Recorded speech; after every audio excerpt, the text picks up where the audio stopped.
नमस्कार, स्वागत है सिटी न्यूज़ में। और एक बार फिर से एक नई कहानी या स्टोरी बोल सकते हैं, एक इंटरव्यू बोल सकते हैं कि हम लेके आपके बीच आए हैं, क्योंकि हम वही दिखाते हैं जिसकी ज़रूरत लोगों की होती है। और हम बात करेंगे आज ऐसे व्यक्ति की, ऐसे शख्सियत की जो अपने समाज को अग्रिम भूमिका निभाने में एक लड़ाई लड़ रहे हैं और वो चाहते हैं कि हमारा समाज, कल के समय में वो समाज को हीन दृष्टि से लोग देखते थे, मगर आज के डेट में इस शख्सियत ने उस लड़ाई को लड़ते हुए अपने समाज की अग्रिम। जी, हम बात कर रहे हैं अशोक राम जी की, जो हज़ारीबाग के से ही हैं और राष्ट्रीय महासचिव महादलित परिसंघ से हैं और राष्ट्रीय सदस्य डॉक्टर अंबेडकर फाउंडेशन सामाजिक न्याय अधिकारिता मंत्रालय भारत सरकार से भी बिलोंग करते हैं।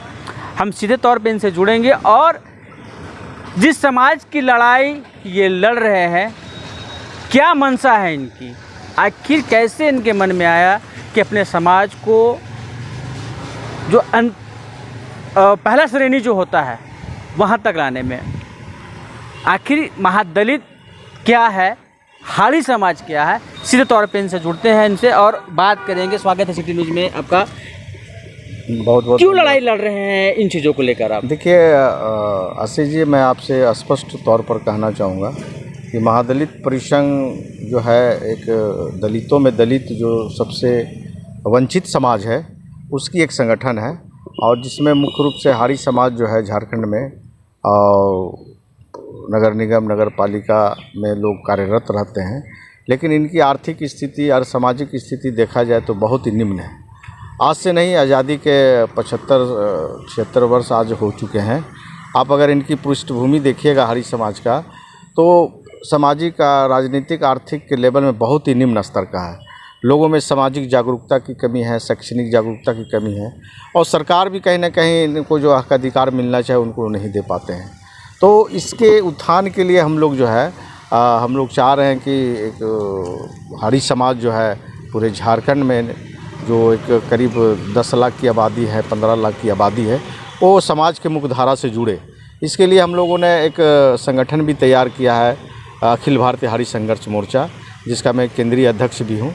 और इस संगठन में जो है हमारे बिहार से भी है, बंगाल से और उड़ीसा से भी लोग जुड़े हुए हैं। तो एक तरह से हम लोगों ने एक बीड़ा उठाया है कि हाड़ी समाज का जो मान सम्मान जो है राष्ट्र स्तर पर भी पहुँचे, क्योंकि बाबा साहब का दिया हुआ आरक्षण जो है आज तक इस समाज को मिला नहीं है। तो हम लोग चाह रहे हैं कि सरकार भी इसके प्रति गंभीर हो और सरकार जो है एक कुछ ऐसा विशेष योजना बनाए ये महादलित हाड़ी समाज के लिए और महादलित समाज के लिए, कि ताकि ये समाज जो है मुख्यधारा से जुड़ सके। अभी हम लोगों ने शैक्षणिक रूप से हम लोगों ने सरकार से मांग किया है, झारखंड सरकार में, चूँकि प्राइवेट स्कूलों में 10% का रिजर्वेशन है गरीब बच्चों के लिए पढ़ने के लिए, तो हम लोग सरकार से मांग करते हैं कि जो गरीब बच्चों के लिए जो शेड्यूल 10% का श्रेणी आप रखे हैं उसमें महादलित हाड़ी समाज के बच्चों को प्राथमिकता दी जाए, ताकि हमारे बच्चे भी प्राइवेट स्कूल में अच्छे स्कूल में पढ़ सके और शैक्षणिक रूप से आगे बढ़ सके और समाज के मुख्यधारा से जोड़ सके। अशोक जी, मैं यहाँ पर रुकना चाहूँगा। देखिए, पूर्व के समय में जो समाज था दलितों को हीन दृष्टि से देखता था, कहीं न कहीं वो प्रथा धीरे धीरे खत्म हो रही है और ऐसे में आज का जो 21वीं सदी जो हमारे बीच में है, ऐसे में समाज उत्थान के ऊपर है। क्या लगता है कि बदलते परिवेश में और क्या बेहतर करना चाहिए था ताकि दलित समाज जो है और ऊपर आए? इसमें सबसे पहले तो सरकार की मानसिकता को थोड़ा सा चेंज करना होगा।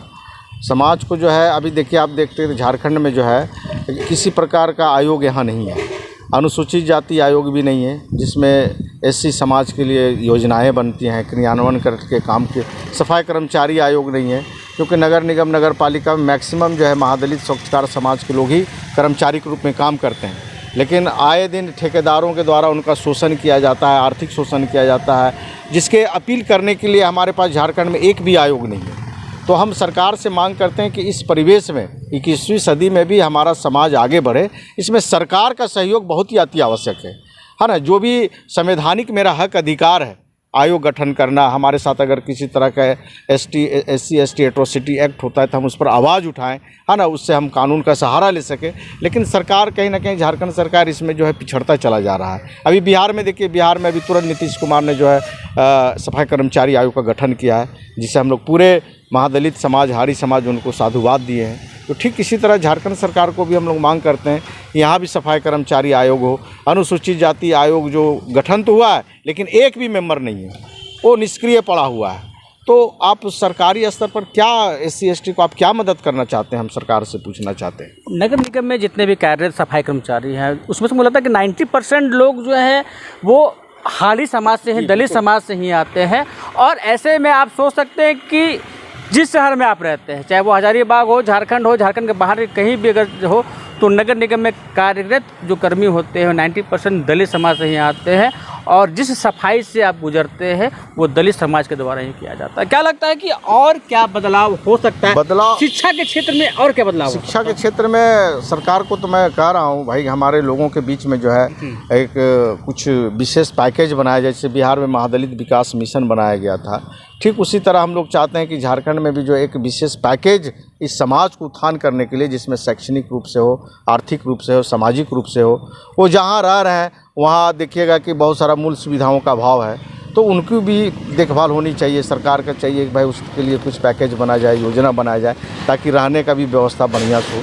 हमारे लोग भूमिहीन हैं, भूमिहीन के कारण जाति आवासीय प्रमाण पत्र नहीं बन पा रहा है, जिससे लोग पढ़ लिख कर भी जो है रोज़गार में अप्लाई नहीं कर पा रहे हैं, आरक्षण का लाभ नहीं ले पा रहे हैं। तो हम चाह रहे हैं कि भूमिहीन जो भी दलित महादलित समाज हो, उनको सरकार तुरंत जो है जाति प्रमाण पत्र बना के दे, ताकि वो बाबा साहब का दिया हुआ आरक्षण को लाभ लेकर भी पढ़ लिख कर अपना एक रोज़गार क्रिएट कर सके। तो हम लोग ये सब सरकार से लड़ रहे हैं और सरकार इस पर गंभीर नहीं हो रही है ना। और जहाँ तक सेल्फ हम लोग जागरूकता की बात है, तब हमारे बच्चे पढ़ रहे हैं, है ना, सिर्फ उसे प्रोत्साहन देने की ज़रूरत है। मैं मानता हूँ कि 75-80 वर्ष में जो है हमारा समाज जो है नहीं पढ़ पाया बढ़िया से, लेकिन अब जो सामाजिक जागरूकता हमारे समाज में बीच में जो हम लोग जैसे कुछ सामाजिक कार्यकर्ता जो हम लोग घूम रहे हैं, तो कुछ लोगों में पढ़ने का प्रोत्साहन मिला है। लेकिन बस सिर्फ इनको फीडबैक सरकार की आवश्यकता है कि सरकार इनको फीडबैक दे और आगे ले जाने का एक मानसिक इच्छा शक्ति रखे। देखिए, बता दूं कि जिस तरह से अशोक राम ने हमें बताया है कि जो जागरूकता की कमी थी, कहीं ना कहीं सामाजिक आंकेक्षण के बाद जो लोगों ने बीड़ा उठाया है कि दलित समाज को, हाली समाज को आगे ले जाना है, तो कहीं ना कहीं इनकी भूमिका सराहनीय रही है। और ऐसे में मैं बता दूं कि दलित समाज में कलाकारों की कमी नहीं है, ये मैंने देखा है कि कलाकारों की कमी नहीं है। तो क्या उसके उत्थान के लिए क्या कर रहे हैं आप लोग? उत्थान के लिए हम लोग का जो सेल्फ सोसाइटी के आधार पर जो है हम लोग तो उनको प्रमोट कर रहे हैं। बहुत सारा कार्यक्रम आयोजन करते हैं, जिसमें हम लोग बाहरी कलाकार को नहीं लाकर अपना स्थानीय कलाकार को ही प्रमोट कर रहे हैं, और उस प्रमोट से लोग आगे बढ़ रहे हैं। लेकिन हम विशेषकर सरकार से हम चाहते हैं कि हमारे भी ऐसे बीच बीच में कलाकार हैं, है ना, एक से एक डांसर लोग हैं हारी समाज में, जो कि मुंबई और दिल्ली में जाके अच्छा विनर को बनाया है। लेकिन इनको प्रमोट करने के लिए एक बड़ा जो इंस्टीट्यूशन की आवश्यकता है, जो सरकार को गंभीर होने की आवश्यकता है। जब तक सरकार की गंभीरता इस समाज के बीच में नहीं रहेगा, तब तक समाज जिस रफ्तार से बढ़नी चाहिए उस रफ्तार से नहीं बढ़ पाएगा।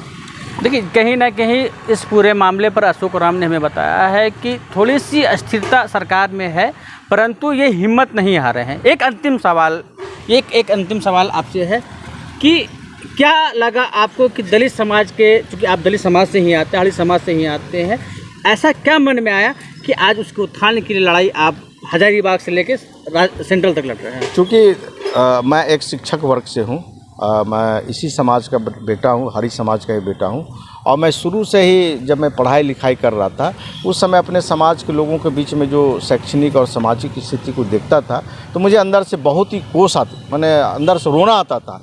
और मैंने शुरू से ही समाज को आगे बढ़ाने के लिए फ्री कॉस्ट ट्यूशन का पढ़ाई हमने किया, फ्री कॉस्ट जो स्कूल कॉलेज में नाम लिखाने का काम किया, है ना। इससे क्या हुआ कि हमारा समाज धीरे धीरे आगे बढ़ना शुरू किया, और आज देखिए इसी का परिणाम है कि आज इसी हारी समाज का बेटा जो है हमारे भारत सरकार ने डॉक्टर अम्बेडकर फाउंडेशन राष्ट्र जैसे महासंस्था में आज मेंबर के रूप में आज नॉमिनेट किया, और आज हम लड़ रहे हैं, वहाँ भी लड़ रहे हैं अपने समाज को आगे ले जाने के लिए। वहाँ भी अपने फाउंडेशन के मेंबर में इस बात को रखने का जोर देते हैं कि हमारा समाज को आगे लाया जाए, क्योंकि दलितों में दलित जो महादलित स्वच्छकार समाज है, इनकी स्थिति बहुत ही अभी गंभीर है। इसको आगे लाने के लिए बहुत ही ज़रूरत है, तभी हमारा समाज विकसित होगा और हमारा राष्ट्र विकसित होगा। क्या संदेश देना चाहेंगे सिटी न्यूज़ के माध्यम से अपने समाज के लोगों को? सिटी न्यूज़ के माध्यम से ही संदेश देना चाहेंगे कि आपका प्रयास जो है बहुत सार्थक है, कि मेरे जैसे एक वंचित समाज के कार्यकर्ताओं को आपने सिटी न्यूज़ में आपने मौका दिया है। और इस न्यूज़ के माध्यम से मैं अपने समाज को यही आह्वान करना चाहूँगा कि हमारा जो सामाजिक आर्थिक स्थिति, इस पर हम लोग गंभीर चिंतन करें और एक संगठित होकर बाबा साहब का जो मिशन है, शिक्षित बनो, संगठित और संघर्ष करो, ये नारा को हम लोग अपने आप पे आत्मसात करें और इसके आगे बढ़ना शुरू करें, ताकि हमारा समाज मुख्यधारा से जुड़ सके। कि कहीं ना कहीं ये बात तो सत्य है कि जो हमारे दलित समाज के लोग हैं, उनको उत्थान आगे होना चाहिए था, और इसकी लड़ाई हजारीबाग के ही अशोक राम लड़ रहे हैं, जो हजारीबाग के साथ झारखंड प्रदेश अध्यक्ष और सेंट्रल तक ये अपनी छवि को दिखा चुके हैं। ऐसे ही खबरों के साथ सिटी न्यूज़ फिर एक बार आपके बीच आएगा। बहुत बहुत नमस्कार।